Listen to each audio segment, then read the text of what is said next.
Well, certainly not the result South Carolina was looking for tonight as they fall to Florida coming out of the bye week. And joining us, former Gamecock quarterback Michael Scarnecchia. Mike, I know you had a chance to watch this one inside of the stadium. Just your initial reaction to the Gamecocks coming up short tonight. I'll be honest, man. This game's on the defense completely. When you give up 400 yards passing against a QB who really hasn't thrown more than 200 yards against quality SEC opponents, but then he goes and does this against us, our lack of tackling ability, our lack of setting the edge, there was just so many things wrong with what we did on defense. To give up 41 points when Spencer's playing as well as he was, we have to improve on defense.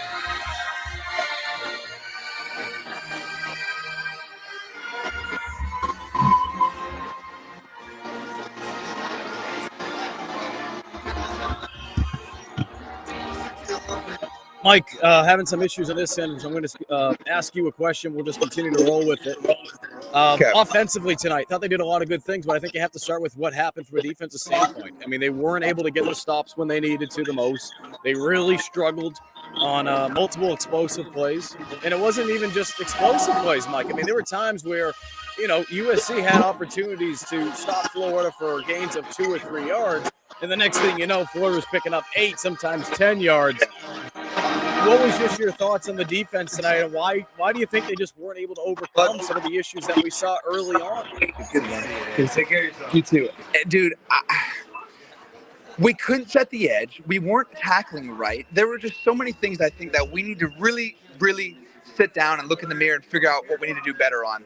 When you look at the defensive side, we went man coverage most of the night, and it wasn't working. We needed to shift to a zone or do something because Graham Mertz was essentially just picking us apart the entire night. He had 420 yards passing against us. And you're right. When you look at the stats, they only had about 70 yards rushing. But of those 70 yards, most of those 70 yards came in crucial down situations where they needed a first down, and we couldn't stop the run. They had some critical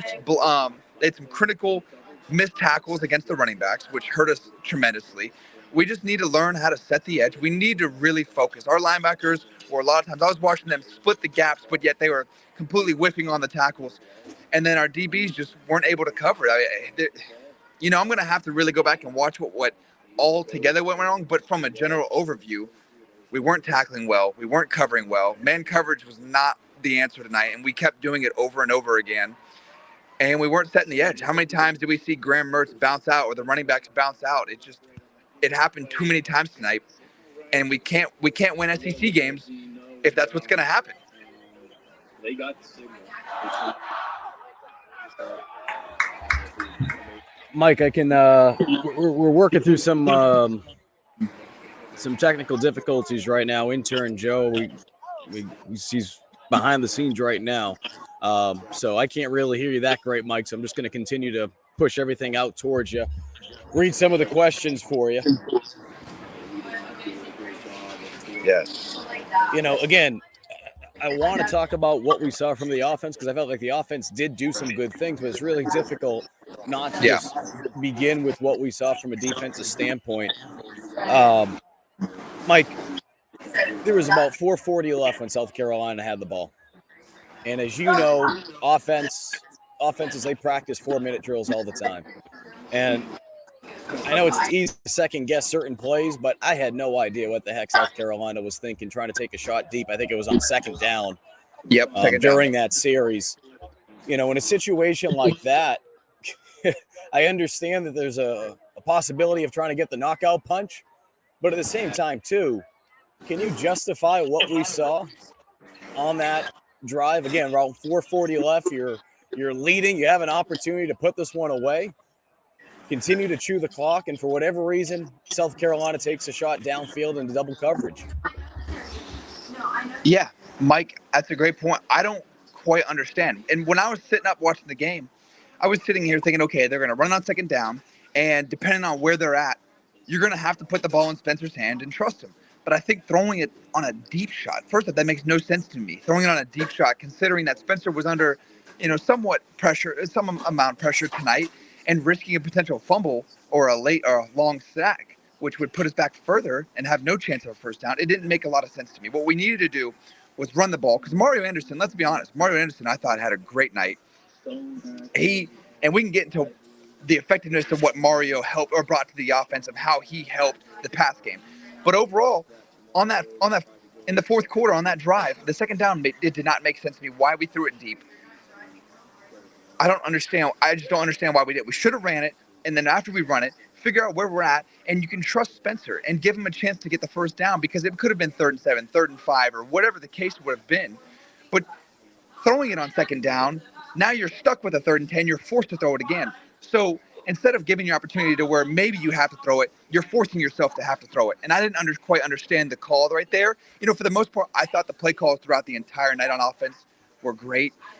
But that play call right there on that series didn't make a lot of sense to me.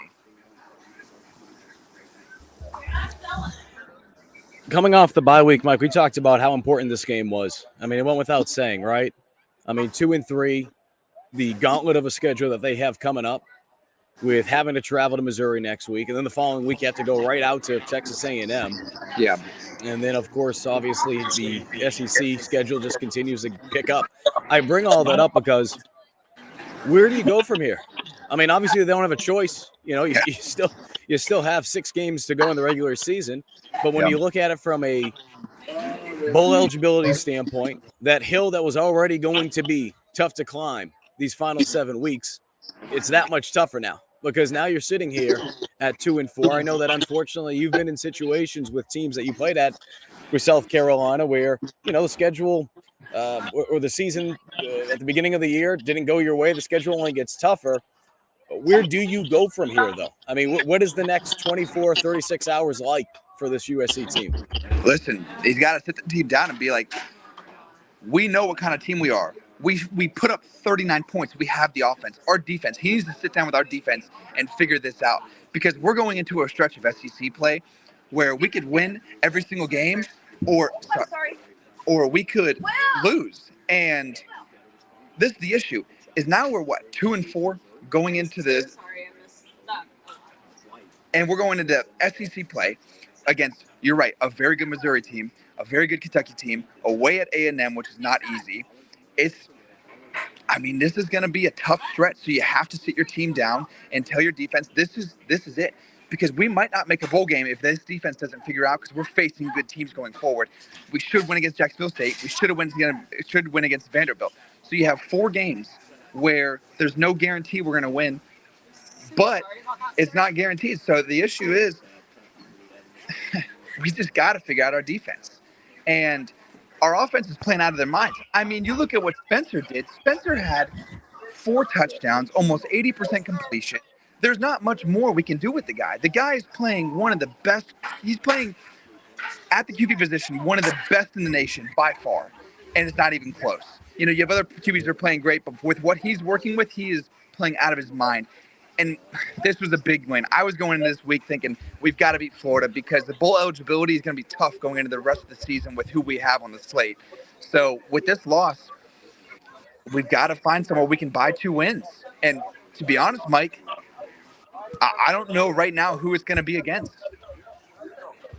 Yeah, and look, I want to talk about the defense for a little bit more, then we'll move over to the offense, because I think it's tough to sugarcoat anything that we saw from the defensive standpoint tonight. I mean, again, when they needed to get stops, when they needed to be able to get off the field, they didn't. The crazy thing is, heading into this game, Florida ranked one of the worst teams in the country when it comes to 3rd down conversion success rate. When you look at it tonight, I think it was the Gators were maybe 4 for 15 on 3rd down. But when you factor in the 4th down conversions too, they were 3 for 4. Again, when you needed to get off the field, USC struggled to do that. For whatever reason, they weren't able to make the adjustments that they needed to in order to be able to help themselves out. A couple of times it seemed like the play action waggle in particular that Florida was doing, especially in the first half, but they continued to go back to the waggle. It really just created nightmares for South Carolina. A lot of matchup in terms of, you had linebackers on receivers. I just don't understand, as the course of the game continues to play out, how you're not able to adjust to that. I think that's the frustrating part. I'm going to move real quick. It's loud where I'm at. Sorry. Sorry, I'm sorry. I'm at the game right now. I'm trying to move. Go ahead. Ask Yeah, the so question Mike, one more time. Sorry. what I was just saying is Florida had a lot of success with the play action angle, and it was just creating a lot of one-on-one matchups, a lot of man opportunities for South Carolina, and that's what South Carolina tried to do, I feel like, from trying to stop the run Yeah. game. They try to put an extra guy down in the box. They played more as man, and for whatever reason, they're not winning their matchups. They're not, and it's not just waggle. It's going down the field. We can talk about the 4th and 10 situation. It's just not winning your one-on-ones. And I think that's the frustrating part. We can talk about it from a schematic standpoint, and that's not to excuse how things looked from South Carolina's perspective. But what I'm trying to get at is it's evident that USC is just not winning their one-on-ones. And I think that's the most frustrating part about it. There's no magic wand. They're just not getting the job done. No, you're completely right. And the thing is, we keep running man coverage, and I get it. You're right. When it comes to run stop, right now we're not a great defense when it comes to run stop, and adding that extra person in the box is going to expose you on the back end with your DBs. But when you also run man coverage, you have to know that you're expecting and trusting your DBs to make plays, and so you have to evaluate. Florida wasn't great running the ball against us the entire night. They had, I think, 70 yards rushing, like I said. That obviously is because we went a lot of man, cover 3, bringing that extra person in the box to stop the run. But when you're giving up 400 yards passing, you have to adjust. You have to start going into a coverage that's going to, stop the pass play and put more pressure on Graham, Florida's QB, Graham. And we weren't doing that. We didn't adjust well. All the way into the 4th quarter, we kept running man coverage, and they were just beating us the entire night. And so you're right. At some point, you have to look as a defense and be like, you know what, our guys, either luck's not falling our way on some of these deep balls where these players are making catches or what, but you got to adjust mid-game because they were torching us. You're right.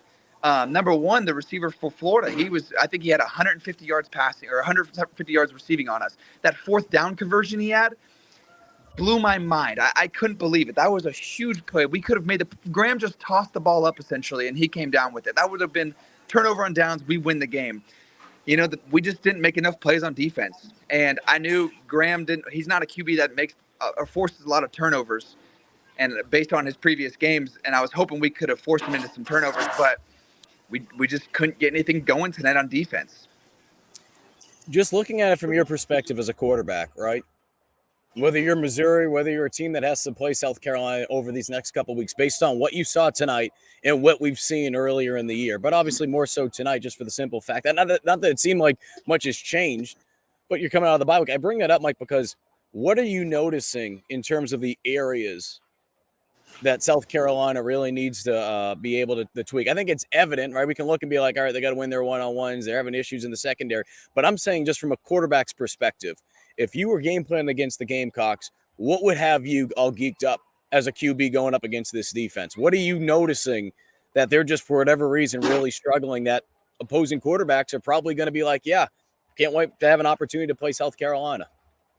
Yeah, I mean, to be honest with you, because of the amount of man coverage we get, I would be really excited being able to run some plays that could pick off and put our players in a position to face the man coverage, because right now we're not effective covering man, and it's evident. And so if you have a team with a good QB and receivers who can create any type of separation, these offensive coordinators are going to be able to game plan and put these QBs in a good situation where they can kind of just pick our defense apart.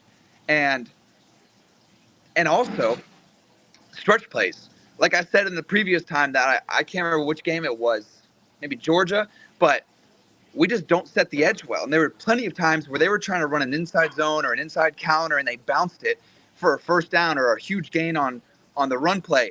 And the amount of times that happens, and it's continually happened this season, where we're not setting the edge or our linebackers aren't, getting on the edge as well, maybe because our D-line's doing some type of stunt on the inside.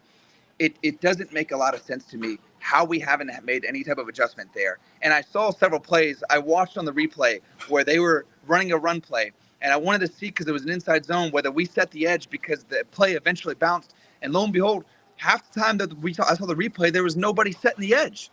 We're just kind of collapsing into the center or into the interior line and leaving the outside gaps open for these running backs or QBs to bounce. So if I'm a QB, I'm or if I'm a running back and an offensive coordinator, I'm excited because I can just run these stretch plays and I can also game plan against man coverage. But we've got to either start figuring some things out, changing what kind of coverages are running, because we cannot win SEC games if you're going to give up 41 points and 400 yards passing.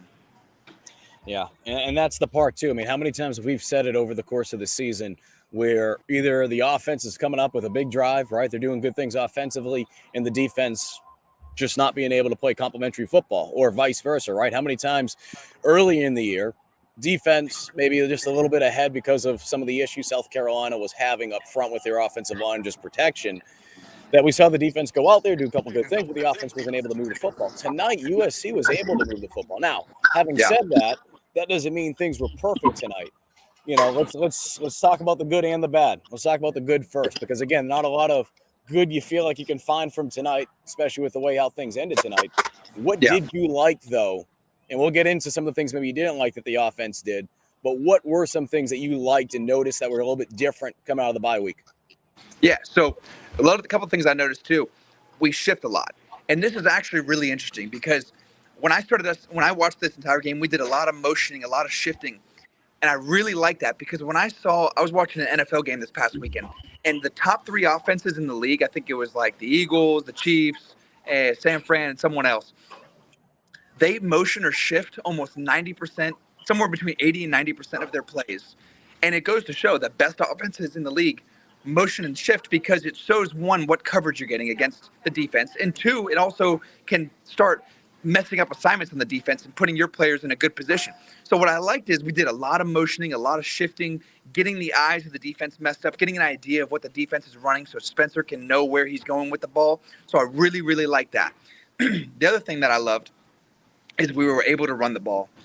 I'll tell you, the amount of play actions we had that were effective tonight were numerous. There were so many that I could go back and look on the film and be like, wow, that was great, and it was set up because we were able to run the ball with Mario. Mario was a pounder tonight. I don't think very rarely did he not get at least 1 yard every rush. He was getting yard after yard, and Florida was having a tough time bringing him down, and he was just helping us shorten second and third down. But he also, more importantly, was helping our pass game because he was setting up play action. I think there was one play, maybe it was going towards the student section, where we ran a fake counter, and I can't remember if it was third and it was a touchdown. Yeah, it was a touchdown. It was to number 6, the tight end. We ran a fake counter, and it was effective because we've been running the counter all night long. We've been running that play all night long. And we do a fake counter with the tight end from the opposite side, doing a motion across and throwing him in a flat route. And he ended up making a great play on the DB and scoring the touchdown. And then another play, when Juju scored in the student end zone section, it was a play action with Juju, or it was a play action where Spencer rolled out and passed Juju. The amount of play actions that were effective tonight were fantastic. I loved seeing it because it kept messing up the defense eyes. It was effective. The run was helping our pass game so much. There was so much good about what we did tonight on offense. And so that's one thing I love about seeing what we did going in from the bye week to this game on offense specifically. Yeah, you mentioned Mario Anderson. I know, again, it's tough to find anything good to talk about tonight, and we're not trying to sugarcoat it. The defense certainly did not step up when you needed them to the most. Offensively, weren't able to put this one away when you had the lead late in this game. We talked about it before, Mike, 4-minute drills. This is something you practice throughout the week, and South Carolina wasn't able to control the ball. You know, they had an opportunity to put this one away. They weren't able to do that. You mentioned Mario, though. Again, trying to find at least something good to talk about, because there's not a lot of good things to talk about. What he continues to do.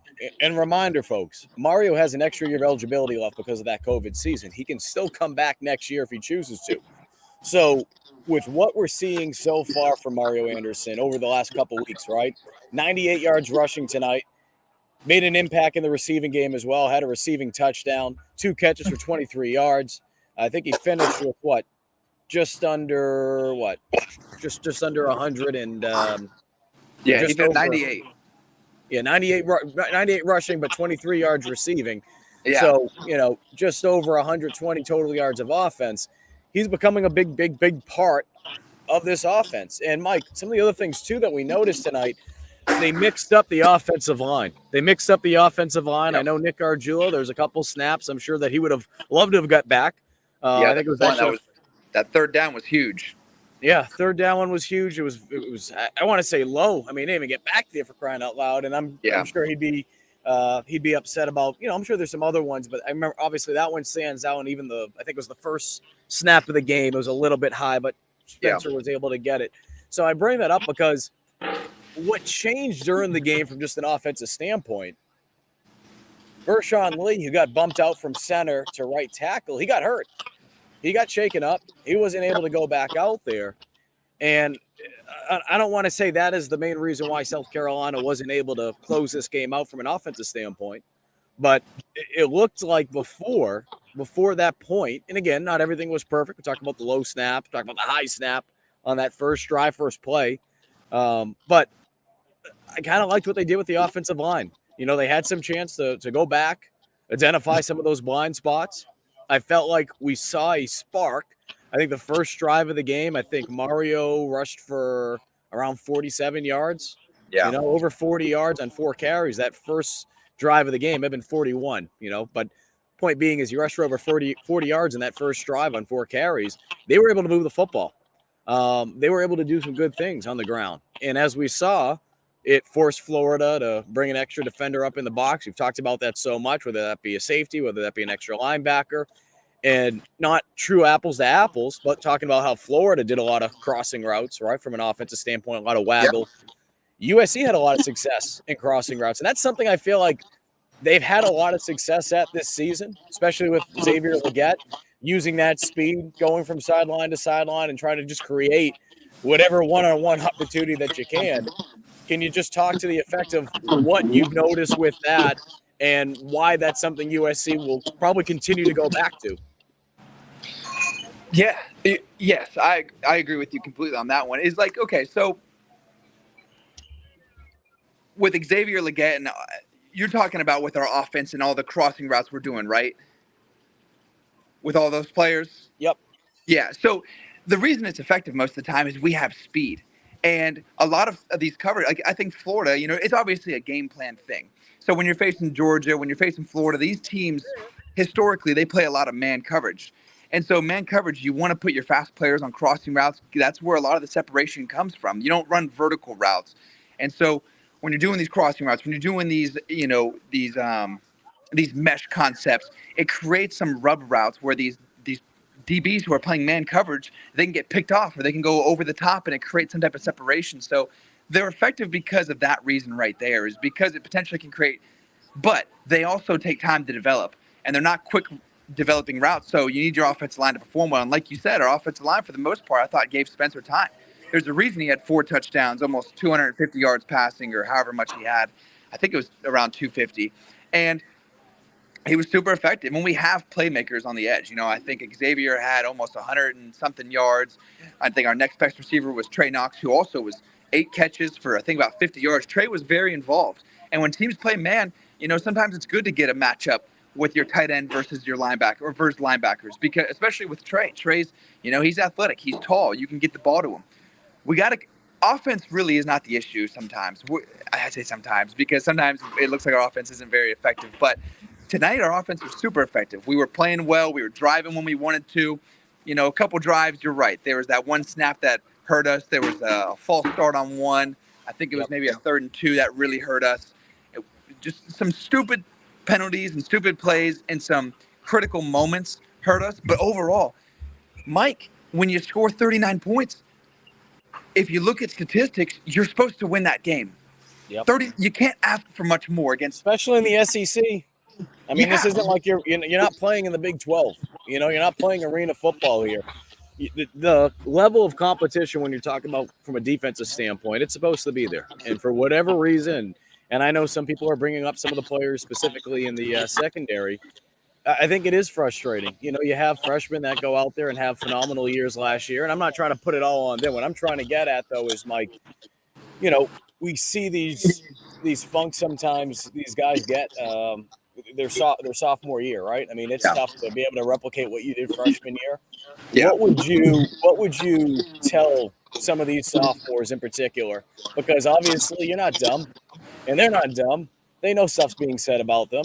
And as much as you tell yourself, all right, avoid social media, do this, do that, I mean, some stuff's going to get back to you, whether it be through a family member or friend. Someone's going to tell you something. What would you, in terms of just advice, what's some of the advice you would give those players in particular who, again, had high expectations for themselves, just like this entire fan base had for them, and they just haven't been able to be as consistent as they would have liked to been, or they just haven't been able to play up to that level where I think they want to be able to play, which is being considered one of the best, not just in the conference, but one of the best in the country at some of those positions. Yeah. Well, Mike, obviously you got to stay off social media because fans are – I love fans. I've seen them now. They're great, and they support Gamecock Nation like crazy. We have the best fan base in the nation. But we also have fans when we're down, they're going to say things on Twitter. And as a player, you can't be reading that because, people are tweeting with their emotions, so they're saying something with their emotions. So it can affect you as a player and hurt your confidence.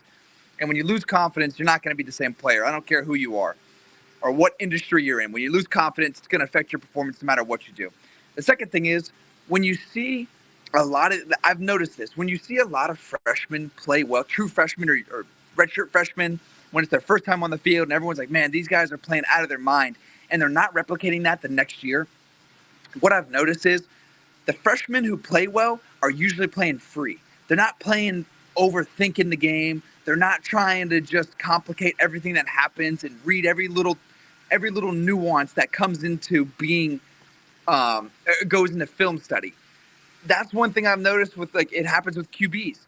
The QBs who come in freshman year and play well, and then the next year you see them not playing as well. It's because you start overthinking and you're not playing as free. And so what I would say to these guys is stop overthinking. Trust your ability, trust the coaching that you've had, and just play free. Because when you're not playing free and you're overthinking, that's when you start making mistakes and you don't see them. They're more robotic. And I think that's what we saw or we're seeing with some of these young guys who are in their second year starting, and you're not seeing the same performances you saw the first year. Is just overthinking and overcomplicating the game. It doesn't need to be that complicated, but sometimes these coaches, the players, it's easy to allow it to infiltrate into your own game and affect how you perform. You've also have been in situations where people are calling for your head coach or calling for a positional coach. I know some people might be calling for Beamer, but I think we can all agree, though, Mike, that's probably a little extreme right now. But what I'm trying to get at is people are going to be calling for certain positional coaches. That isn't anything new to this year. That's been going back to last year at certain positions. I bring that up because what is that like in the locker room, knowing when the outside, and again, we hear so many teams talk about ignore the outside noise. We're kind of in our own little bunker and, we're staying close together. But again, these things get back to you. How can you use that as motivation? How can you turn that around so that obviously, look, you still have 6 games to go. And as we mentioned, the schedule does not get any easier for South Carolina. And while it's an uphill battle, it will be an uphill battle to make a bowl game because you're going to have to win, 4 your final 6 games. How can you find a way to use that as motivation somehow? Because look, I understand the frustration of the fan base. That's why we're talking about the defense as much as we are. We're not sugarcoating it. We could just, push the defense under the rug and just talk about some of the good things that happen from an offensive standpoint. We're not going to do that.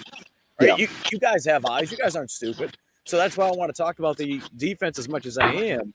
But these are real things, and these are things that the players are going to have to deal with, and they've been dealing with, but especially after tonight, they're going to hear more and more, and let's just call it for what it is. It's the defensive coordinator, Clayton White, in particular. Yeah, 100%. The motivation you're going to have to use is, yes, fans are going to be unhappy. They're going to say things in the media. There's going to be reports from articles, and there's going to be all this stuff in the national media, the SEC Today, all of these things talking about Carolina football. You need to Beamer, and I think Beamer's doing this already, is he's continually establishing a culture that is making these players realize that you're not playing for yourself. You're playing for something much bigger. You're playing for the Block C on your helmet. You're playing for the University of South Carolina. You're playing for the fans who come and support us. You're playing for your families, everybody. Some coaches in the past, especially like one that I've played for, I wouldn't say that was the motto. And it was more play for yourself. And I don't think when you're having a team play for themselves or play when they're just playing for themselves, you're not going to find a team fight and be resilient. But you got to use this because when you're playing for something bigger, there should be more pride when you're out in the field. There should be more energy because you're not just playing for yourself. You're playing to make everyone happy and make everyone, experience the moment of winning, and we're not doing that right now. And that's something I think motivational wise you can do is like, hey, you continually play for each other, continually play for this university and these fans, because the wins are going to come. We just have to play better, and we can't make individual mistakes. Those are going to hurt us. Those are going to hurt our university. It's just what it is. So that's one thing I think you could do is just try and make it more about the bigger picture of who you're playing for. But offensively, I would just keep saying, keep playing the way you're playing on offense. There's really not much more. There's a couple, every offense is going to have their mistakes in the game. It is what it is. The best offenses in the entire world are going to have mistakes in the game. But to put up 39 points is almost perfect in a game. It's really, really good, especially against an SEC opponent. Defensively, though, these guys are going to have to play for more than themselves. They're going to have to figure out, and maybe they also – Mike, I know we keep repeating it, and we've said it multiple times this year, but the defense is going to have to look in the mirror again and figure out what they can do, because we have the players we have. Nothing's changing for the rest of the season. So these guys are going to have to figure something out, or we're going to have to put them in a better situation. Otherwise, we might continually see performances like we saw tonight. Well, and that's the thing. I'm glad that you brought it up, because the reality is this is where you are right now. This is who you are. These are the players that you have. Getting rid of Clayton White right now, and again, I'm just speaking to some of the fans that are upset, and I understand the frustration. That's not going to change the fact of a corner or a safety not being able to finish the job in one-on-one coverages. They're in there man-to-man coverage, and they keep getting burnt. For whatever reason, they're taking bad angles. It's just little things over and over and over. And it's, again, I'm not saying this to excuse one individual, a coach, whatever the case that may be. But the reality is, at some point, players have to make some plays here.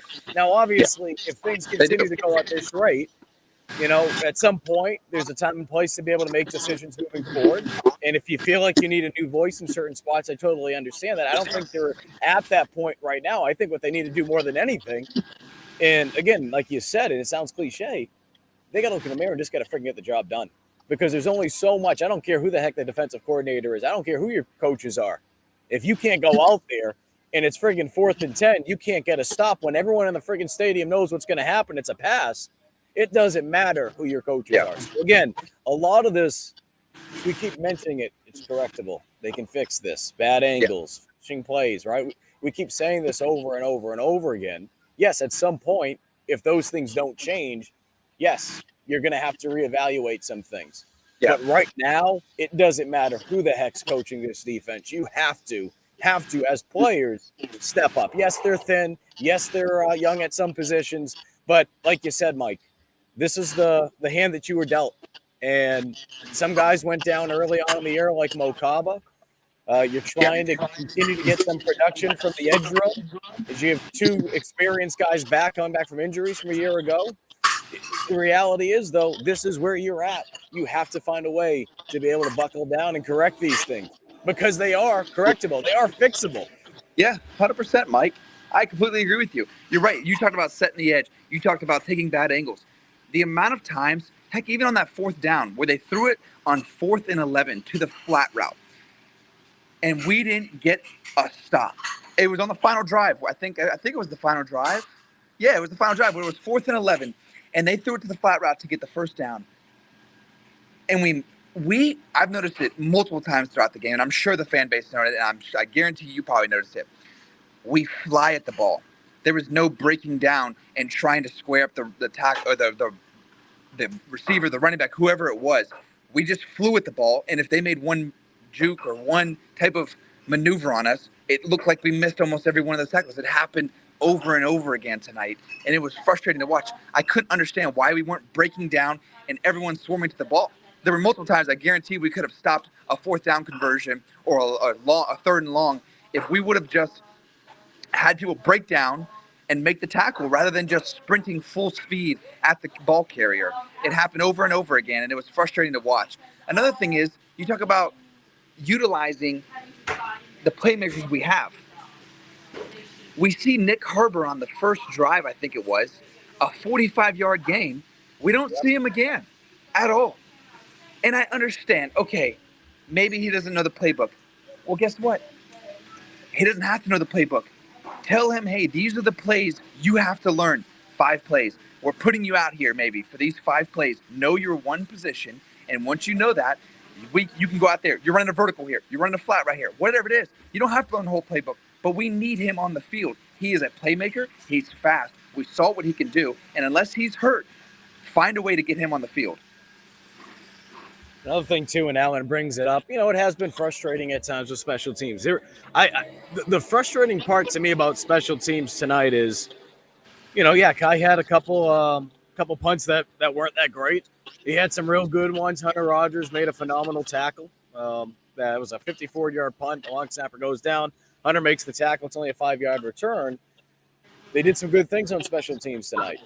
But, however, when you have the botch snap on the extra point, when you have 2 bad punts and you're in a situation where your defense isn't helping you out and field position is massive, these are the things that last year, these are the things that 2 years ago, that it was just automatic, that South Carolina's special teams was always going to show up, that even if they were going to have a bad game, even if the offense didn't show up, even if the defense was struggling, special teams was always going to be at least a B+ or better. That hasn't been the case this year. And again, we've talked about this before. When we talk about South Carolina's special teams units, we grade them on a scale, and that scale is based on the success that they've had over the last couple of years. When you're number 1 in the country last season in special teams efficiency, and you have the highest paid special teams coordinator in the country, and you have a very good one in Pete Lumbo, and you have a very good special teams mind in Shane Beamer. But when you're not executing consistently in special teams, and I don't want to say it's been a liability. I don't want to say it's been that extreme, but when it hasn't been as automatic as it's been in years past, in a game like tonight, I mean, shoot, if one of those punts from Kai or both those punts are 40 yards at least, right? I mean, if you don't have the botch extra point snap, I mean, these are the little things that could have made the difference tonight in terms of South Carolina winning. And that doesn't excuse defense. I don't want to okay, we're going to talk about special teams and that takes everything away from the defense. No. Yeah. Defense struggled tonight. There's no question about that, especially when they needed to get off the field the most. Yeah. But it's all right to also look at some other areas and be like, you know what? If we're grading South Carolina's special teams tonight, they did some good things, but they weren't as consistent as they needed to be. In some of those plays, it may have cost them in the end. You're completely right. I mean, if you're just looking at that final drive that Florida had, prior to the final drive, I think we were on the 45-yard line. Kai shanks a punt, and they get the ball on the 25, 30-yard line. That very easily, if he could have punted the way he normally punts, we're pinning them in the 10-yard line, within the 15-yard line, somewhere where they have to go 80, 90 yards. But instead, they only had to go, 70 yards, which if you really look at the statistics of where an offense gets the ball on the field and the percentage likelihood of them being able to score, it gets much higher the further up you go up the field. When you're within the 10-yard, you're in the 15-yard line, if we could have pinned them back, their chances of being able to go down and score went down significantly. Yes, I factor in our defense wasn't playing well, but I'm just looking at numbers here.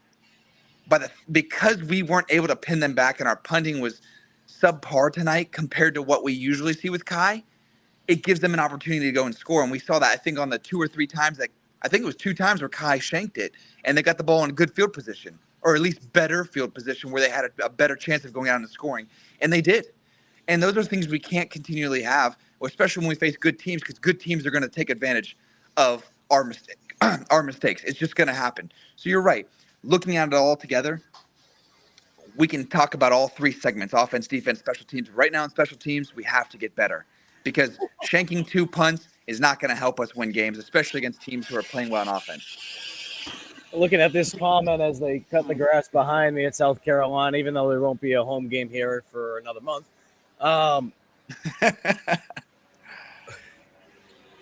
This comment, blame the coaches, not the players. Look, it certainly starts with the coaches, right? At this level, when you're getting paid the amount of money that you're getting paid to coach in the SEC, it starts with the coaches, no question. But it's okay to hold players accountable, especially when you're talking about players who signed up to play in the SEC. We're not sitting here, right? We can call out some names. I mean, Nicky Manwari had some issues tonight in coverage. I mean, DQ Smith, again, a guy that I've been extremely high on going to last offseason. And it's not just those two guys, right? But I bring that up because it's okay to say, hey, you know what? Players need to do a better job too. Because again, while it starts with the coaches, and at some point, you might have to look at it and be like, all right, what do we need to do to change this moving forward? There's a time and place for that. They're not at that point right now. Players, when you go back and you watch the film, and that's the frustrating part, these guys are in position to make plays and they're just not doing it. That's the frustrating part. Very. And again, with what USC has been doing from a recruiting standpoint, they're looking to address a lot of those areas. And they've done a really good job when you're talking about offensive line and defensive line. That's great. But that doesn't mean year in and year out, it's just going to be, okay, hey, you know what? Torian Gray's come in here. The secondary has been automatic the last 2 years. Everything's going to be easy this year. No. There's a lot of question marks heading into this season about certain positions. And the depth in the secondary and losing guys like Cam Smith, Darius Rush, we knew that was going to be an issue. And not just from a talent standpoint, but you're also losing a lot of experience there. Yeah. And this isn't, crap on Nick or DQ, but, they're only sophomores, right? They have experience because they played last year, but they're still sophomores. And it takes a lot more than just being able to get a couple games under your belt to be able to be the leader that you constantly need them to be. And certainly tonight, it wasn't just them, it was the entire defense as a whole. There were issues that the defenses were not able to capitalize on plays. They weren't able to get off the field when they needed it to the most.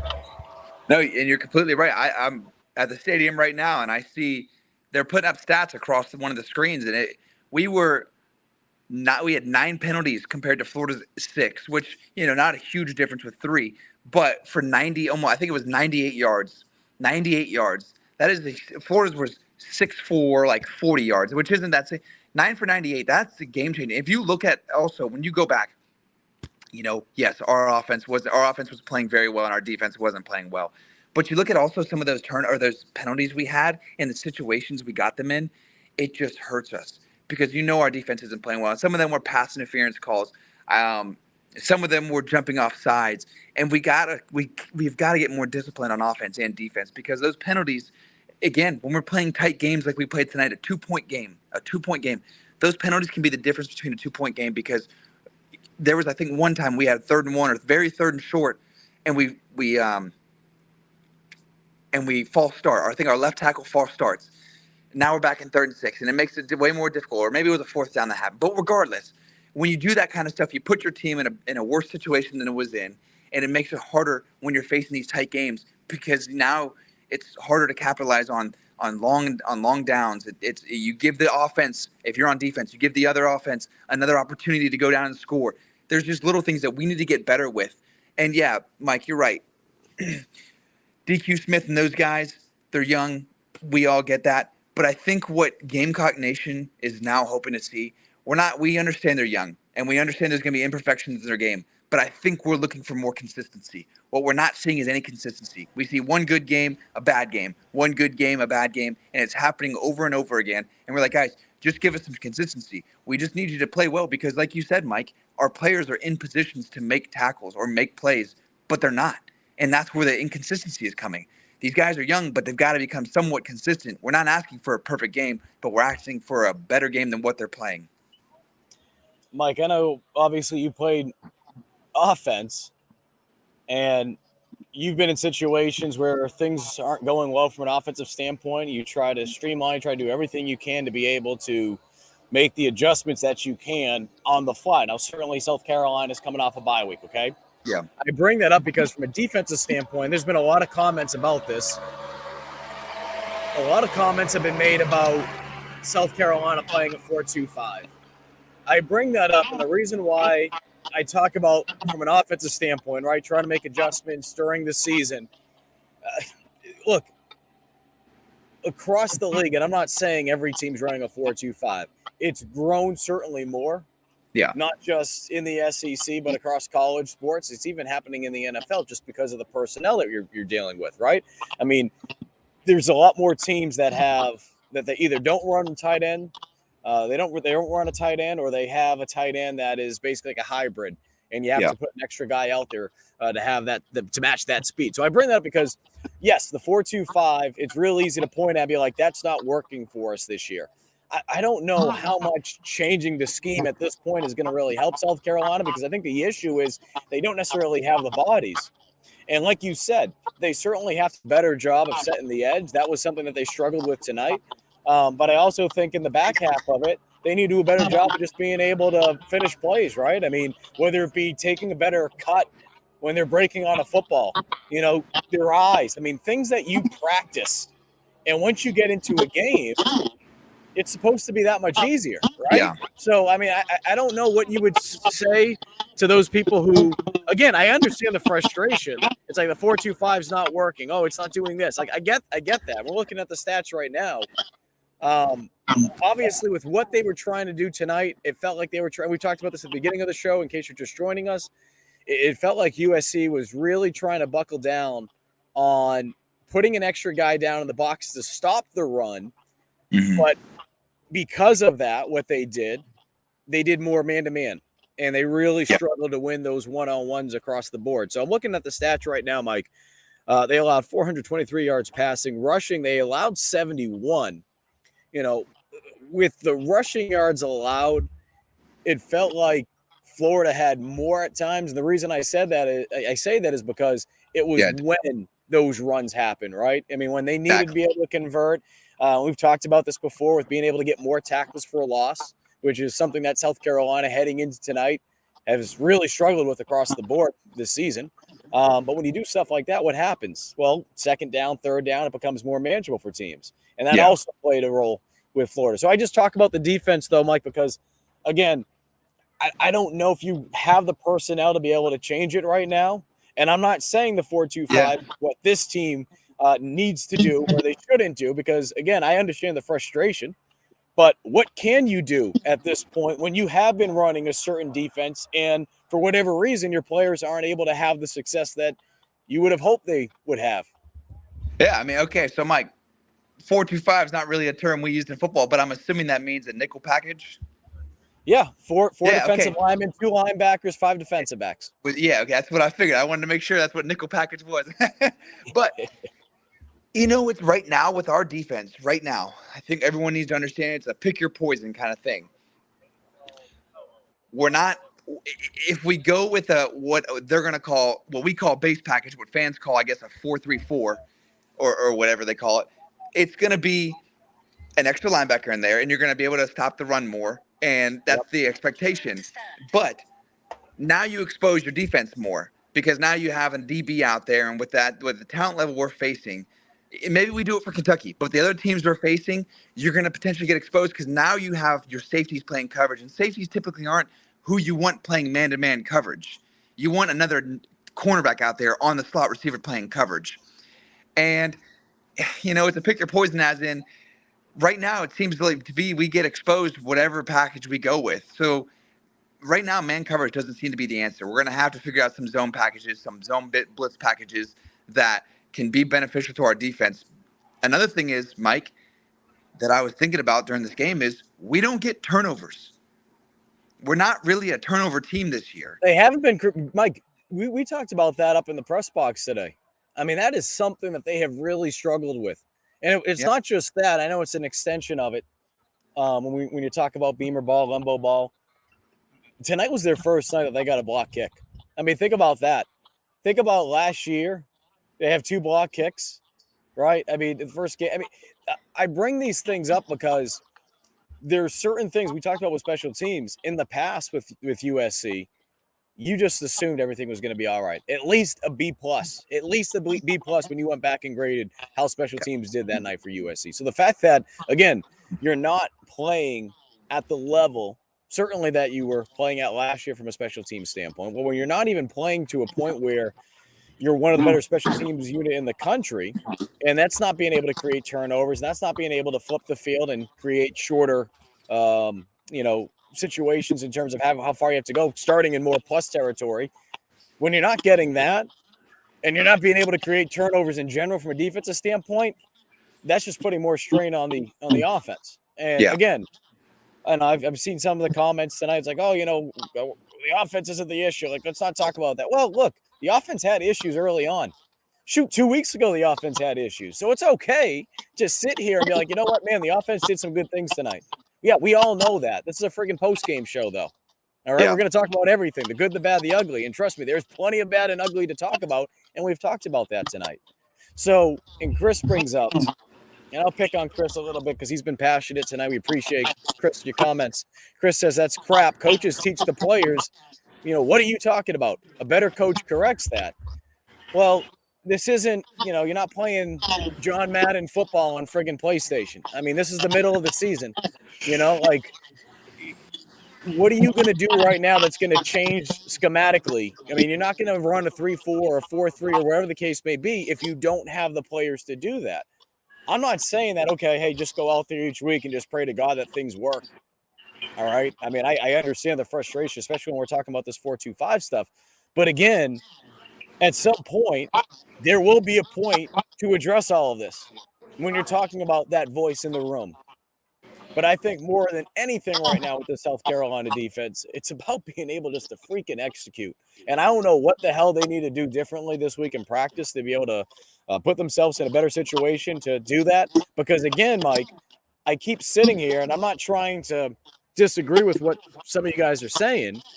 Yes, it goes back to coaching. However, if the coaches are putting them in a situation and they're just not getting the job done, and you don't have the experience, you don't have the depth to be able to put other guys in there, I feel like that's kind of where South Carolina is at right now. And I don't know what the quick fix is. I really don't. I mean, that's what I'm trying to figure out more than anything. What is the quick fix? Where does South Carolina go right now? Because having that bye week when you did, you have 6 more games to go now. You have issues on defense. You've had issues on the offensive side, and I'm not just going to assume with what we saw tonight, the offense, everything's, all sunshine and rainbows now. I'm not going to assume that because, again, as we talked about tonight, Mike, they had an opportunity. 4:40 left. They weren't able to put it away. When they needed to be able to get first downs, they didn't. But defensively, I'm just trying to figure out what can they do differently right now. It's not as simple as just saying, hey, you know what, we're going to start playing a 4-3. Because if the guys, you don't have the personnel to be able to do that, how are you going to be able to match up? How are you going to be able to do some of those things? No, I agree with you. And Mike, before I even talk about the defense, I want to talk about one play that on offense that I didn't quite understand. I just want to bring this up because I might forget about it. I think it was definitely fourth quarter near the end. I think it was before the play that we punted it to give them Florida's final drive, I think. And we ran on second down a motion with Xavier Leggett and handed it off to him. I don't know if you remember that play, but we got 0 yards on it. Yep. And it was second. It ended up being 3rd and 10 the next play. I don't quite understand that call. I also noticed one thing on the field, which is I just want to point out, coaches are going to call their calls, and it is what it is. And sometimes it's going to be noticeable, the defenses.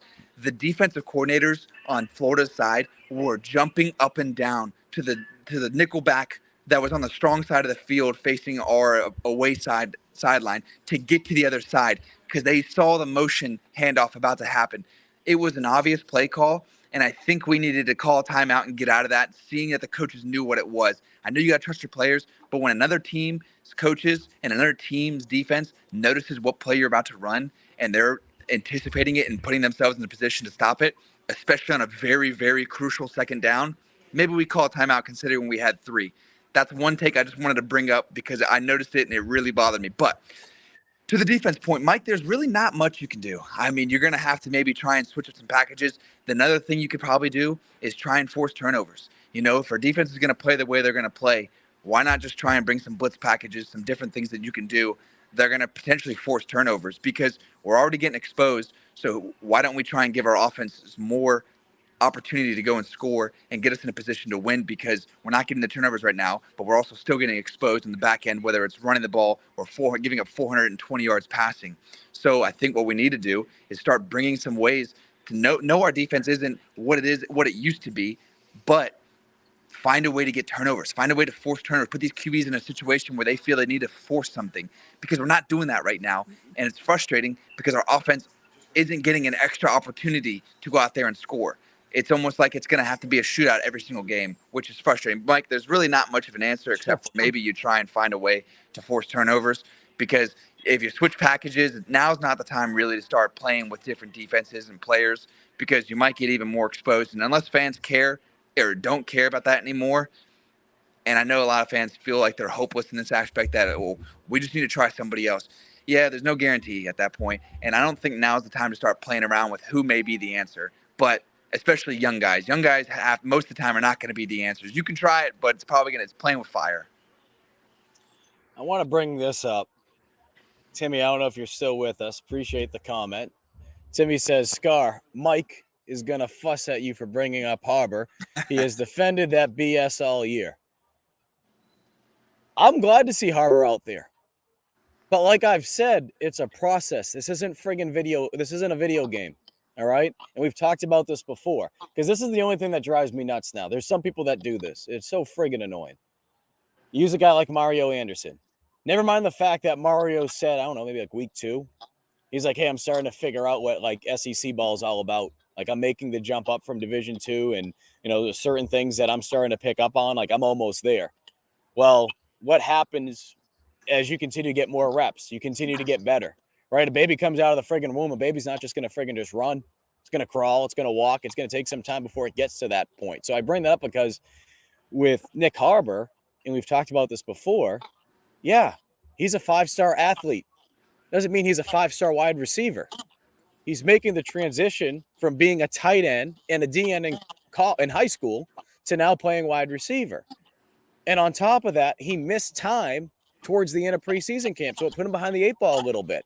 Yep. And he's been able to continue to get better. We've been telling you guys that on these shows and GC Live throughout the week on Gamecock Central.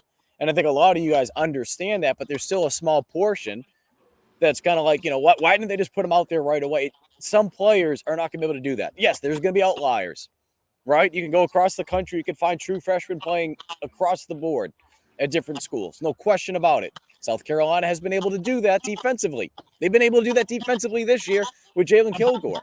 Yeah. But at the same time, too, there's going to be a process with some of these guys. So, yeah, Timmy, I don't know what you're talking about defending the BS. I mean, what are you talking about? The fact that they've explained that there's a process with it, just like, again, like Mario Anderson himself, and I'm paraphrasing, but Mario said, like, look, there's a process that I'm going through and I'm learning.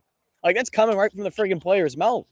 So I think being able to see Harbor out there tonight in the phenomenal play that he did, I mean, it wasn't just the fact that he caught the ball for 45 yards. What I liked about it, Mike, in particular, and you know this a hell of a lot better than me, being a quarterback, what I liked about it is, especially as a young guy and a guy that's learning that position, I mean, he looked like an upperclassman with the way that he worked back towards the football. And obviously the size that he has, kind of like a basketball player, using your body to box out. He was able to use his body to be able to box out the defender. And obviously when you're as tall as he is and as lengthy as he is, when you're able to put yourself in that position, all you got to do is freaking catch the ball. And that's what he did. So there's a lot of good things that we saw from Nick. I would love to see Nick more out there.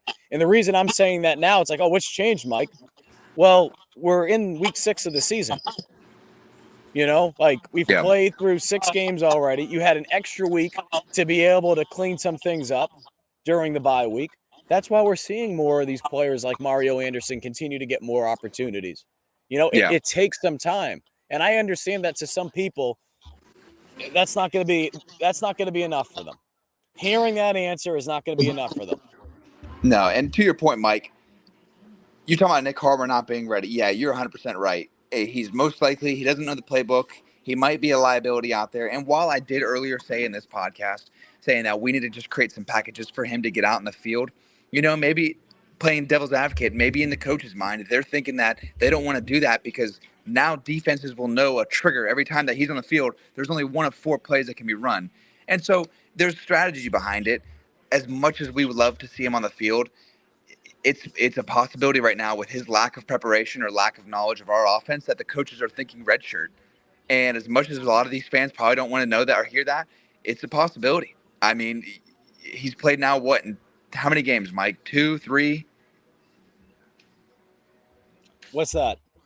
How many games Nick Harbor's played in already? Well, Nick's played, I think, in 5 of the 6, I believe. Okay, so then if not redshirt's all, gone. yeah, if not all 6 because of special teams. But, and just to cut you off real quick is, and Timmy, I appreciate you weighing in, so you don't think you could put one end around for the track star. Timmy, I'm not disagreeing with you. But, Mike would know a hell of a lot more than me when you're talking about just from an offensive standpoint. Sometimes there's more that goes into it than that. I mean, tell me if I'm wrong, Mike. You would know better than me. No, you're right. 100% more. Like I said, playing the devil's advocate for what I previously said, realistically, the coaches are probably thinking he's not ready and he's a liability if we go out there. And they don't also want, as much as a great player as he is, they probably don't want to have to only dial up 3 or 4 packages for him. So when he comes on the field, defenses know exactly what they're running, what our offense is going to run, because now they can prepare for that and they can game plan exactly against that. And so it may not be as effective going forward if that's all we can do with him. So to that point, because I want to see him out there. Like, let me make it clear. I want to see him out there. And if some people are like, oh, why is Yuba changing his tune? I'm not changing my tune. The reality is he came in here. We talked about it, making the move from DN/tight end over to wide receiver. Got banged up towards the end of preseason camp. Missed some time. Was behind the 8 ball with that. Trying to get caught up to the playbook. He's been able to have some more time to get acclimated with these things. And to Timmy's point, and Timmy, I don't disagree with you. If there's some things that he can pick up on, you can kind of condense the playbook. Yeah, absolutely. But again, and Mike, tell me what you think about it. If you do that, I'm going to cut you off real quick. Because you probably know where I'm going with. Yeah, but to your point real quick, I'll let you get back to it. I'm watching Beamer right now walk off the field with his wife.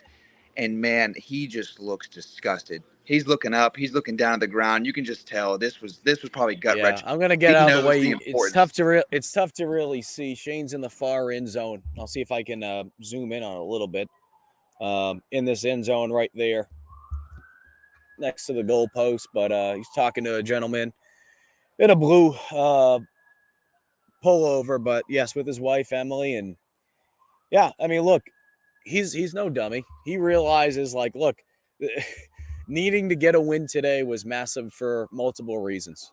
You have an opportunity to be able to get back to 500 and talk about bowl games and this and that. Bottom line is it didn't happen. And Timmy, I appreciate your weighing in. Again, we're not going to always agree with everything. Not just you, Tim, just everyone in general. But I appreciate you putting that out there because you're not the only one that feels that way. But I do feel like, and this goes back to actually a comment that Kendall made. Here it is, Kendall. And we'll wrap things up. We'll wrap things up tonight in just a little bit. But Kendall says, we will have the same issues next season if the guys on the sideline don't get playing time. We are 6 games into the year. Are you playing for this year? Or are you getting ready for next? The way that I look at it right now, Mike, 6 games in, it's easy to be like, all right, it's 2-4 now. Like, let's just blow up this season. I get that part, okay? Put that to the side for a minute. South Carolina has been playing a lot of underclassmen so far this season. And that wasn't just tonight. Certainly we can say Mario Anderson. Mario obviously isn't an underclassman, but I'm talking about either new faces or freshmen straight up or sophomores, whatever the case may be. We've seen more and more younger players play. I mean, just look at the offensive line. You have 2 true freshmen on the offensive line starting. Yeah. You had to replace 60% of your starting snaps from the offensive line from a year ago. Defensively, we looked at it before, but because of the injury to Mo Kaba, Stone Blanton's having to play a little bit more. They're having to play very young in the secondary just because there's not a lot of experience there. They are very young. And that doesn't mean that they're just going to say, all right, we're not going to play this person. We're not going to, because as you mentioned, I think I don't know who it was. Who was it? It may have been Kendall in a different comment. But, yeah, you're at that point now where, from an eligibility standpoint, some of these guys, you don't have a choice. They have to play. And if you don't play them, they've already used their 4 games up. They're just going to be collecting dust on the sideline. So, yes, at some point, you have to start asking yourself what's in the best interest of not just for these student athletes, but what's in the best interest of the program moving forward, not just this year, but for the next couple of years. And those conversations are constantly happening each week, but certainly when you're at 2-4 right now, and depending on how things play out over the next couple of weeks, that could change a lot of things. Because if you're in a situation where you're not going to go to a bowl game, and right now that's not the case. I know that they have an uphill battle to go if they want to become bowl eligible. And I know some people are going to roll their eyes when I say that or be like, oh, I don't want to go to the Birmingham Bowl. I get all that stuff. But just strictly talking about whether you're playing in a bowl game or you're not playing in a bowl game. At some point, South Carolina's coaching staff's going to say, hey, Johnny has played in, 4 games, or Johnny's only played in 3. Is it worth playing him? Is it worth burning that year of eligibility? So these are the questions I feel like they'll start to make more sense over the next couple of weeks, just because you're 2-4.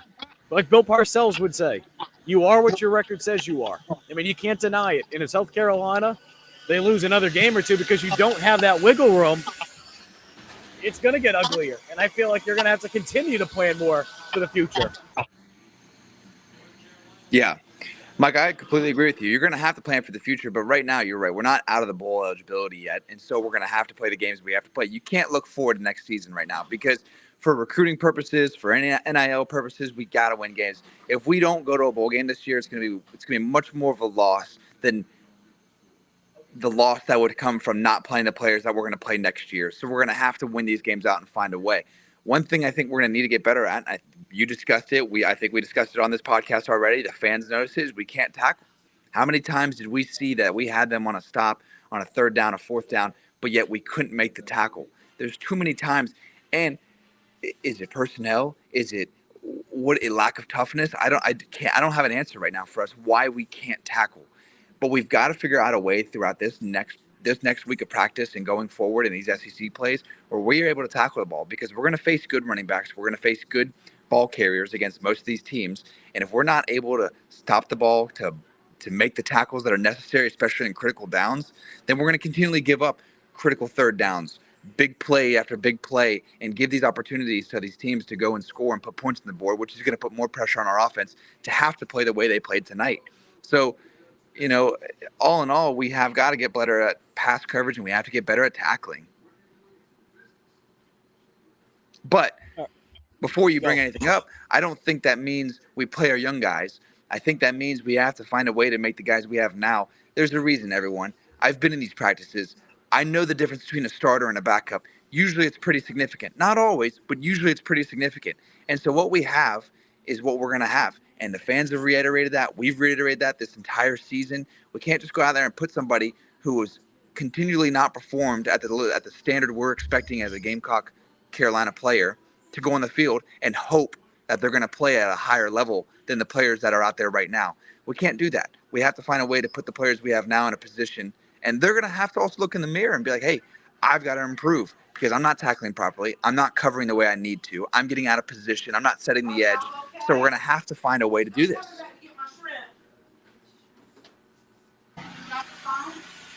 I lose your mic. Wait. No, I was trying to wait. Got all this guy keeps circling you. This guy keeps circling you. Oh, yeah. Again, big football game coming up at Williams-Brice Stadium in a month. So got to get the grass ready like it's freaking Augusta. All right. Before we have our final thoughts, hit 2 ad reads, then we'll wrap things up. Appreciate everyone that has tuned in tonight. Obviously, these shows aren't fun when you're talking about a team that is losing, especially when they're 2-4, and especially with what we saw tonight. I mean, South Carolina had their opportunities to win this game, and they weren't able to put it away. And this Florida team, they just kept battling. They were able to overcome a 10-point deficit in the final couple minutes of this game. And I think that's the frustrating part, is that USC, they had their chances to be able to win this game. Looking at it right now, I mean, you go up 37-27 with 9 minutes left. Florida scores a touchdown after going on a 4.5-minute drive with just under 5 minutes left to make it a 3-point game. And then obviously we know what happened on that last drive. I'm not talking about the safety drive by the Gators, but the one where they converted. It was 4th and 10, 4th and 11, which led them to victory. So, having said that, quick ad reads, and then we'll wrap things up on the other side. Tax season, obviously, we are a couple months away from that, but it's never too early to start planning for that. Reach out to our friends over at Liberty Tax. They can be able to help make that process much easier for you so you can overcome taxiety this year. Give them a call at 803-462-5576 and let them know Gamecock Central sent you. And obviously, as we know with every GC Live show, this program is brought to you by our good friend Clint Hammond over at Movement Mortgage. If you're in the process of trying to buy a home, or maybe if you're looking for a home and you're trying to figure out what the best rates are, right now buying a home can be a little bit tricky. Clinton, the amazing team that they have over at the Movement Mortgage, they can make that process easier for you, the same way they did for former Gamecock quarterback and captain Perry Orth, as well as our very own Wes Mitchell. Give Clint a call over at 803-771-6933. All right, Mike, we have some extra comments here. And again, appreciate people sending in comments. Let's see. R.L. Smith says, what is the likelihood of a players-only meeting this coming week? Mike, we hear a lot of these players-only meetings, and we'll get into your final thoughts. Yeah. I feel like stuff like that, it gets blown out of proportion a little bit, because I feel like throughout the course of the season, in some shape, way, or form, there will be some type of players meeting. I feel like that's always the case with every team. Yeah. What would you say to that? And what would you say in terms of what South Carolina needs to do in order to be able to get back on track, knowing that you have 6 games? And these next 2 games are going to be tough, because you got to go to the furthest places away from Columbia, South Carolina in terms of conference play. You got to go to Columbia, Missouri. Then you come back to USC. The next week after that, you got to go to Texas A&M. Back-to-back weeks. So you get the 4 home games to close out the year. That's great.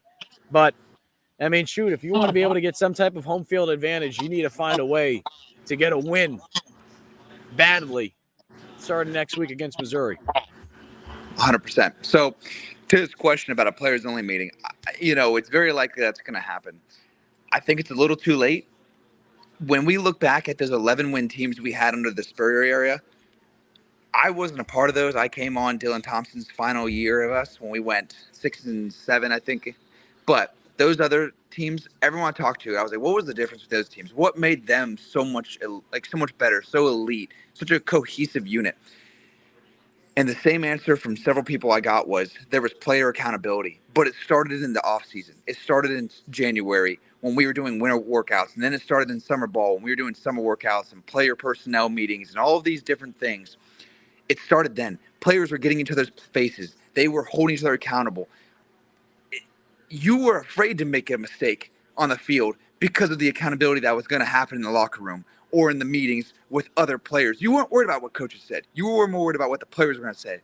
So why I say that, because that needed to happen in the springtime, and I can't say if it did or not, but the best teams we had in our history of Carolina, at least from the modern era, are teams that had high player accountability. I can't speak as to whether we have that now on this team or not, but I can say that it's a little too late to have a player meeting. But I can say that a player meeting right now won't hurt, because we're going to have some more player accountability. Whether that's starting now, and it may be a little too late, it's going to have to happen. These players are going to have to know that. Listen, man, we're relying on you, but you're not playing the way we need you to. You got to step it up, because to win these games, we need every player to play at the level that they came here to play at, and that these coaches expect them to play at, and these fans expect them to play at.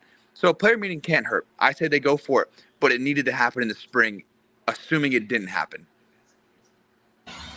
Mike, just final thoughts. And I know it could be a piggyback of what you just talked about, but just your final thoughts on tonight. Yeah, so final thoughts are our offense. If our offense plays this way, excluding our defense, our offense plays this way as one of the best offenses in the SEC and scores these kind of points, we should win every single game that we play going forward, unquestionably. But we all know, one, we have to get better with the penalties. I'm going to say that. Our special teams, Kai has got to perform better. He's got to get back to the standard that we know. He needs to get back to the old Kai that we all know from last year, pinning teams back, making 50-yard punts look easy. And we got to get better there and just flip it's going to help overall our team. But the topic of this podcast, the defense. The defense has just got to get better, man. There's got to be player accountability. There's got to be a meeting. There's got to be people who look in the mirror and figure out what they can do. And there's got to be some type of adjustment, understanding that the players we have on the field are who we have. So we've got to put them in a position, which sometimes they are put in a position and they just fail to make the play. So we've got to get better at tackling, setting the edge. We've got to find a way, because right now it doesn't seem like man coverage is the answer. So we have to find a coverage that will work. And we also have to find a way to force turnovers. If we're not going to play great defense, we have to force turnovers. So overall, we have a lot to improve on defense. Our offense, I'm not so worried about. Spencer's playing out of his mind as he has pretty much this entire season. Our receivers are playing well. Xavier continues to play well. We're getting Trey Knox more involved. Mario Anderson seems to be clicking. Our run offense seems to be finding a way to create holes for him. So very positive things going on the offensive side. But our defense, as Gamecock Nation knows, from the season and from this game, has got to improve. If we want to make a bowl game, we have got to figure out a way to play defense. Yeah, and I'm looking right now. South Carolina gave up 2 sacks tonight, 6 tackles for a loss allowed.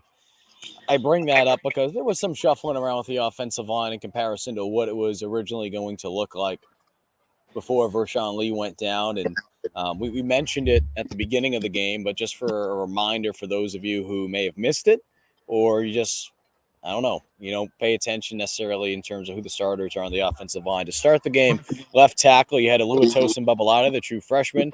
Left guard, Trey Jones. Center, Nick Gargiulo moved over from guard to center. Right guard was the other true freshman, Trevon Baugh. And then at right tackle to start was Vershawn Lee. And as the game went on, Vershawn got banged up. There were some adjustments on the offensive line. And I'm not saying that it looked night and day different after that, but I bring that up because I did like what USC was able to do from an offensive standpoint. I think we can all agree with that. And now you look at it and you're kind of banking on the fact of like, hey, that needs to happen again next week, right? That needs to happen against A&M. Like that needs to happen every single week. And you feel like you need that now more than ever, simply because of the fact that you don't know what you're going to get from this defense. So again, I understand the frustration. We could talk about schemes. We could talk about 4-2-5s. We could talk about the coordinator. We can do this and that. Hypothetically speaking, you move on from Clayton White right now. At the end of the day, you have the players that you have right now, and you have to find a way to be able to win those one-on-one matchups. They're really struggling in man-to-man. They're really struggling being able to finish plays. I feel like, and it's tough from where I am. I mean, even going back and watching the tight view of it all, it's tough sometimes, but it just looks like USC's defensive backs and even some of their linebackers when they're in pass coverage, their eyes aren't where they need to be. Like their eye, like these little things. One more thing I want to add, because God Loves Comics made a comment here, and I don't know if this was exactly what you were talking about, but just made me think about it. Finally getting some perimeter blocking, which is what freed Juju to run wide for the first time all season. Again, the defense, they struggled tonight. They were bad. All right, we're not sugarcoating that. But I do want to point out some type of good, and that's Juju McDowell. It was good to be able to see him getting into the end zone not once but twice, finding ways to be able to use him. Because, look, as talented as Mario Anderson is, you're going to have to find a way to be able to give him some breathers, right? I mean, DeCarrion Joyner was out there a little bit. Juju was getting involved a little bit. I think that's what you have to be able to find ways to be able to do. All right, Mike, appreciate it. Appreciate everyone that tuned in tonight. We got him for a comment. I saw one comment saying you had to be terrified of swearing. Calling the defense. Oh, I'll pull that one up. Someone says calling the defense bag is sugarcoating it. Yeah, they were terrible. They were terrible, John. They were awful. It was awful. It was really bad. Okay, and it wasn't even just the fact of them playing bad. It was more so situational defense. Like we talked about it before. Third downs. Florida converted 3 of 4 fourth down conversions. I mean, and a lot of them, Mike, were in the fourth quarter on critical drives. All right, one more comment. Try to change the mood here a little bit. Mike and Mike, are you guys going to be able to enjoy the fair while it's all going on? That's the last place on friggin' earth that I want to go right now. A bunch of pissed off Gamecock fans walking around the fair trying to have a stale corn dog. No. I'm staying the heck away from that. I agree with you, but I was told, I don't know if I was told this in confidence or not, but I was told this is the last year they're doing the elephant ear guys there. I've never had an elephant ear in my entire 8 years of being in Carolina and Columbia. What, fried dough? That's what they call it. Man, you guys call it elephant ears. They call it elephant ears, man. I never had one. It might be the last year to go get one. Well, go grab yourself one. And for Gamecock fans, tonight's not one of those nights where you need a mix in of water. Well, you might have to, because you're probably going to be doing more than just drinking water tonight. But It was a rough one. South Carolina falls now to 2-4 on the year. They'll be back in action next week when they travel to Columbia, Missouri next weekend. Gamecock Central will be out there. It's my first time going. Hopefully we will see a Gamecock win because they need it desperately after losing tonight. He's Michael Scarnecchia. I'm Mike Hugh. Appreciate you guys that tuned in tonight. Again, doing these shows when they lose, it's not fun, especially when you're on a little losing skid. But if you want to watch this show and listen to it in its entirety, head on over to the Gamecock Central YouTube page where it is free. Subscribe for free today. Or if you're a podcast listener, head on over to the Gamecock Central Podcast Network. Again, he's Michael Scarnecchia. I'm Mike Hugh. Appreciate you guys tuning in for the GC Live Postgame Show. Be safe tonight. Enjoy your Sunday. And we will see you guys on Tuesday night for GC Live Talking Tuesdays.